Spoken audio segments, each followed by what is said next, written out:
Thanks for joining us. And we're talking about the Whisper House Anthology and talking about you as a writer. Let's start with that. Could you introduce us to yourself as a writer? What has your journey been, and what kind of writing do you do? Okay, thanks, Steve. So I'm Rob Francis. I've been writing for as long as I can remember, but not always fiction. So my day job is a professor. So I spend a lot of time writing nonfiction, science stuff.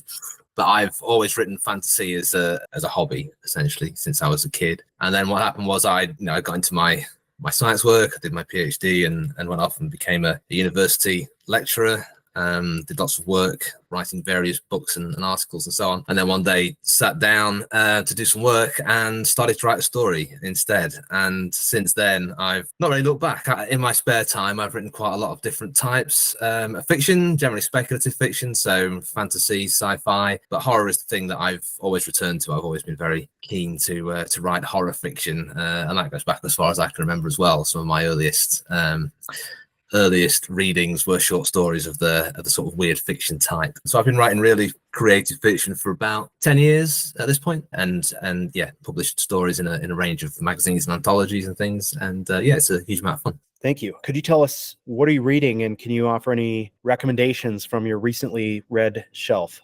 Yeah, so I tend to read a lot of short stories because I think that's it's my favorite kind of art form. But I think that the small presses and the anthology market needs a lot of support. I think most people tend to gravitate towards novels and the longer reads, but I think short stories are really, really good. So I've mainly been reading a lot of stuff actually recently from Tartarus Press. They publish various authors. One of my favorites is that I've been reading lately is Reggie Oliver. I don't know if you're familiar with any of his stuff, but he writes weird fiction a little bit in the sort of style of M.R. James, perhaps, but a little bit more modern. And they're really good, strange stories.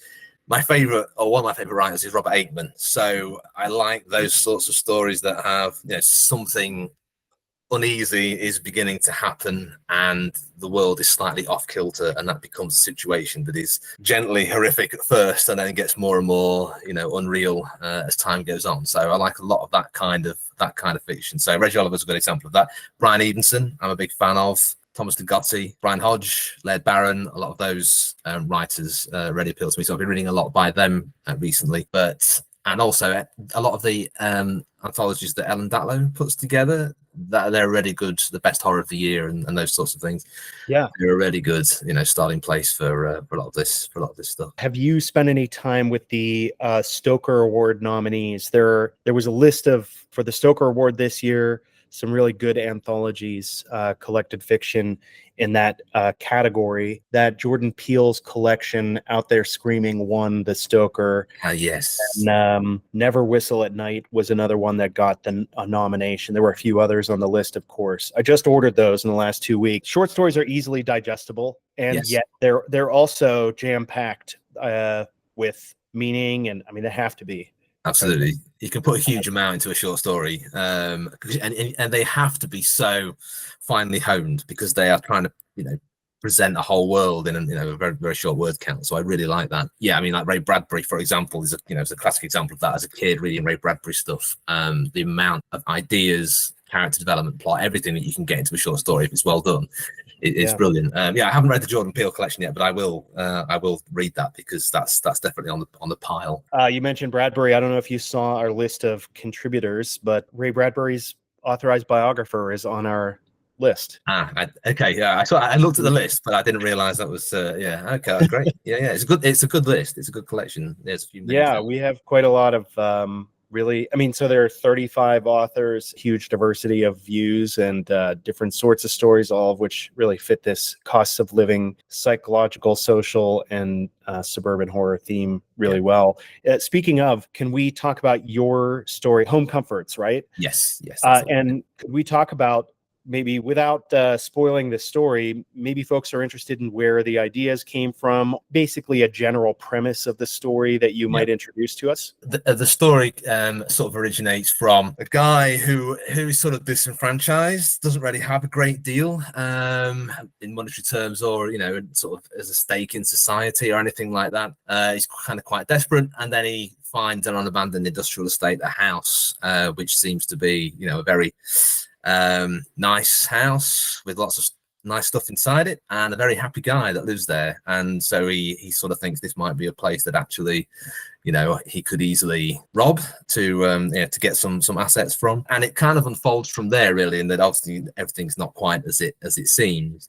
And I think the idea for it came about really because I started with the kind of question of, to what extent would someone sacrifice to have a limited amount of time in absolute comfort or stability or happiness? If you come from a background where you don't have anything, where life is really hard, life is a threat, to what would you sacrifice for some peace and stability, even if it was for a limited time? And that was kind of where the story sort of developed from. I kind of wanted to write not exactly a haunted house story, but a kind of creepy house story, but actually have something where it's not necessarily, the house isn't necessarily being antagonistic, if that makes sense, and then how that might affect the protagonist, the person who's involved in that kind of situation. So that's where it unfolded from. And I appreciate that answer, and really enjoyed your take on the, we'll call it spooky house story. And I think folks will really like it. I've been asking this of everyone. When we tell people that we read horror or we write horror, they often have a very particular thing in their mind. They're picturing Jason, Freddy, Evil Dead, and maybe not much else. And I love those properties, but they're not all of horror. So I wonder if you could tell us what you have in mind when you tell people you read horror, you enjoy reading horror, you enjoy writing horror. What does that mean for you, if we could have like a working definition or something? That is fascinating to me, because whenever I mention horror, people look at you in a weird way because they kind of assume that you're really into violence or the idea of ghosts and all that kind of thing, and they think, oh, you must have a twisted mind to be able to kind of enjoy that, or to really want to write that stuff and get into it. For me, horror is it's a combination of unease and fascination. So I think that you're reading something, you want to know what happens next, you feel uneasy about it, but you're fascinated by the situation that's unfolding.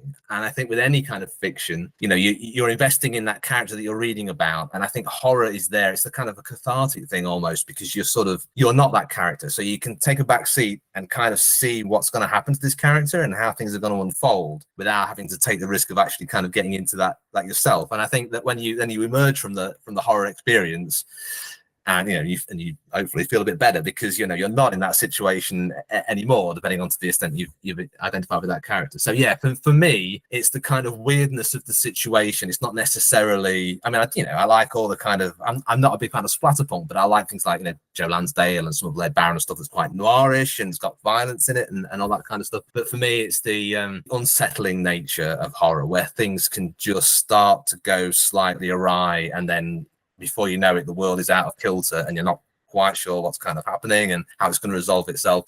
And when I first started reading horror, I didn't like endings that were vague and a little bit where things weren't neatly resolved. And I think that's the kind of a naive thing that people kind of come to expect. And now I actually quite like those stories that don't necessarily resolve themselves nicely, because then it leaves so much for you to think about afterwards and the possibilities of what it might mean and so on. So yeah, that's what I would count as horror. And I don't really find much scary. And if I watch a horror film or I read a story, I don't feel fear or scared by the experience, because I know it's not real, if that makes sense. So it's it's an interest, it's a fascination rather than a visceral reaction to the content. Yeah, I think I feel somewhat the same. And I was speaking of Evil Dead, I was watching the 2013 one before our interview today, and there are a lot of like scary looking images and the scary kind of seeming scenes, but I'm not here shaking in my boots. Sometimes I'm kind of chuckling at how absurd it is. And at the same time, it's not that I don't feel fear. I still want to make sure if I'm in a very dark place that I turn on a light. But I'm not pursuing reading horror, writing horror. I don't want to be scared. It's not that I really want to feel that genuine fear. Instead, it's a kind of curiosity, interest in that safe amount of discomfort. Yes. In wondering. And I've always really enjoyed speculative fiction that asks questions about the human experience. And my background is in academic philosophy, and Right. a lot of the stuff that I've really enjoyed the most in terms of just literature on the whole, like Philip K. Dick and Ursula Le Guin, these are thinkers who are asking really profound questions, and they just so happen to answer them in disturbing ways. Yeah, Many of the time, much of the time. absolutely. Stephen King is exploring other kinds of, he has other themes, and they're often more explicitly horror based. But I'm always wondering, what are people like, and what is reality? And those kinds of Exactly. questions are really safely explored in thought experiments through literature. Yes, yeah, the human condition, all sorts of kind of philosophical questions, I think, and just the idea of, how would I react in this situation? Yeah. What would happen, if I was exposed to these sorts of horrific environments and situations and so on. Yeah. Yeah, and our collection costs of living really comes from that that deep place in me that is really appreciates Kafka's short stories, the kind of things that show the world in all of its absurdity and then kind of ratchet it up. Yes. And that stuff is scary in a way that's different from splatterpunk and Yes. slasher films. But horror is a broad genre, a broad category, and it includes all of this speculative stuff. Absolutely, yeah, because life is absurd in many ways, and civilization, lots of things about our society looked at objectively are very, very odd. And just sort of highlighting that and teasing it out, and as you said, expanding it to the nth degree is Right. quite horrific. And that's kind of, I guess, where sort of the idea of cosmic horror comes from, is that there's so much unknown out there in the vastness of, I'm a scientist, so I'm a professor in a science department, and it is kind of understanding all that stuff can be horrific because it blows away a lot of the things that we think we know about the world and the universe, and so on. But it's fascinating as well. Yeah, it definitely disrupts my assumptions about how things are supposed to work. Yeah, exactly. A couple more questions. One is, what drew you to our call for submissions? Because we're an unknown entity. Whisper House Press has never put anything out before. I'm just a guy. Why did you submit your story to me and not just to send it directly to Random House? Yeah. Okay. So, well, various reasons, really. I mean, I saw the entry on Submission Grinder, because that's the thing that I mainly use to to look for places to submit to. I thought the title was really good. I looked at the website, thought it looked really interesting. You'd already put up some information about how the anthology was going to be developed, and that sounded really well thought out, and it was going to be have a good chance of success. I thought the title had a lot of possibilities, and I had a story that I'd already written that I thought fit very well, so I thought this would be quite a good home for it. And I quite like publishing in anthologies because I read a lot of anthologies, and I always have, even since I was a kid. And I think that anthologies have a slightly more longevity, I suppose, in many ways than magazines, because the magazine has a limited run, or it's online and then it disappears and so on. Whereas an anthology is I'm quite old fashioned in that I like to read books in physical copies. I tend not to read on the screen, so you get a physical copy of it. It's always there. It's got an ISBN. It's in perpetuity that kind of exists. People can find it, and that really appeals to me. So I quite like the submitting to anthologies ideally. So it ticked all the right boxes for me, and I like small presses. I like the innovation and the risks that they'll take compared to some of the bigger publishers. Yeah, I mean, I go into this thing not expecting to make any money, but hoping to make a name, and that's really, like, I want to be able to publish more stuff, and I want the thing that we put out to be something that other writers and readers really want to have in their hands. And I want to do things the way that I always hope other publishers are doing them. So because it's a one-man operation, my opportunities are limited, but that also, the fact that I'm a one-man operation, I can do it however I want. And so I get to do it the right way as I understand that. Exactly. So I appreciate your submission. Really glad that you found us through, what did you say, Submission Grinder? Yeah, it was. Yeah, that's the one I tend to use. And thank you for taking the story. I'm very happy that you liked the submission. Yeah. Oh yeah, I'm really excited about this book. It is going to be very good, and I'm hopeful that we will win all of the awards. That'd be awesome. Yeah. That would be awesome. So a couple last questions. What's next for you? This video probably won't show up online for months and months, but over the next year or two, what are you aiming to accomplish? What are you hoping to continue or to put into motion? So I have I work on about half a dozen stories at a time. I kind of construct them as different parts arrive in my mind at any given point. So I have about 5 or 6 things that I'm working on at the minute. One of them is a kind of novelette that I want to kind of get finished. I've got a few more things coming out in a couple of other places. I've got a deadline that I need to finish for an anthology that I was invited to contribute to down the line. So, which is an anthology, a horror anthology about birds, theme of birds. So I'm kind of finishing my story on that at the minute, and that hopefully, if that goes according to plan, will come out sometime in the next year. So yeah, I just want to finish off. I don't really see myself writing a novel at any point. I'm very into the short stories. It's the short stories that I want to keep writing on. So it's really just trying to finish the ones that I've got ideas for at the minute. I've got a whole notebook of ideas that I need to develop a bit further. And then on the academic side, I'm supposed to be writing a book as well. So trying to fit all of that in one go is challenging. But yeah, it's the stories is the fun part for me. That's what I tend to do in the evenings. Does the academic stuff inform your fiction at all? It does to an extent. So I'm an ecologist, is the area of science that I generally work in. So I do write science fiction that has an ecological side to it. I've written some horror stories that have more of an ecological side to them as well. But I know I write across a whole range of things, partly I think to get away a little bit from the day job, even though it's a great day job from that side of things. And actually I read a Dan Coxon's Green Fingers collection by Blackshot Books. And if you know Blackshot Books, it's a British small press publisher. And that had a whole series of stories that had a kind of plant theme that was really good. I really enjoyed that from my sort of ecological background. So yeah. Have you read Jeff Vandermeer and the Area X trilogy?